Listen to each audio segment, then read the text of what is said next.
I'll admit that in this particular section I feel a little naked. Naked in that I don't have a flip chart or a whiteboard or something to draw with, because the section that we're going to talk about now, another type of thinking prior to risk-taking and being courageous, really is much better visualized than talked about. We're going to introduce an important skill today called systems thinking. And ordinarily when I talk about systems thinking at any length in time, I'm in the process of drawing circular diagrams and roller coaster diagrams and loops of casualty and feedback loops and all those kinds of things. And in fact, encouraging others to do the same with common problems.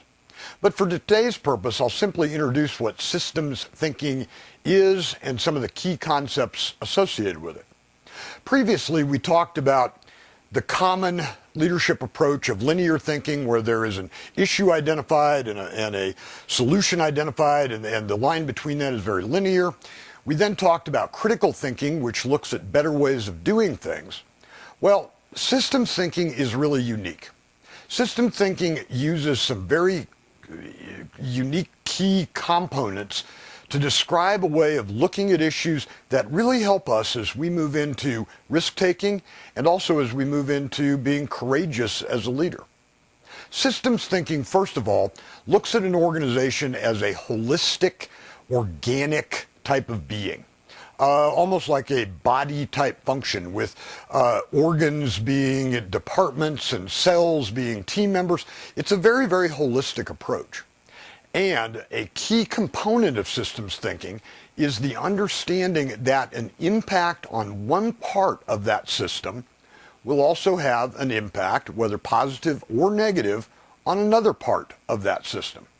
So that leads us into another really key feature of systems thinking, and that is feedback loops. Understanding where the impacts are, and this is really critical, avoiding unintended consequences. Unintended consequences are those events that occur, usually negative, that we didn't foresee happening. If we can track back for a moment to that linear thinking approach, issue, solution, straight line, done. I got to tell you, that approach is fraught with unintended consequences. Oh my gosh, I didn't think about the budgetary impact.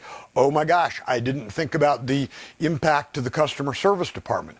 Oh my gosh, I didn't think what that would do to salespeople's commission. All of those are unintended consequences, and they're extremely common in a linear thinking approach. In systems thinking, we are going to be required then to seek some feedback to try to avoid some of those unintended consequences. Step one is also going to be a little different. Rather than beginning with an issue, systems thinking is going to have us beginning with a desired state or condition. What do we want it to look like in the end? How do we want it to be? Let's describe that. Now let's talk about how to get there. Using feedback from key stakeholders, we're going to do our best to identify unintended consequences and things that are changeable and not changeable along that way. We then reconcile backwards to the current state from the desired state. Again, not starting with an issue, but starting with how we'd like it to be. And the other thing that is really, really important about systems thinking is those feedback loops that we add to get input about unintended consequences and other parts of this. We continue that feedback loop, because even though we've identified a condition or a state where we'd like to achieve, that doesn't necessarily mean that that's the all-time end game.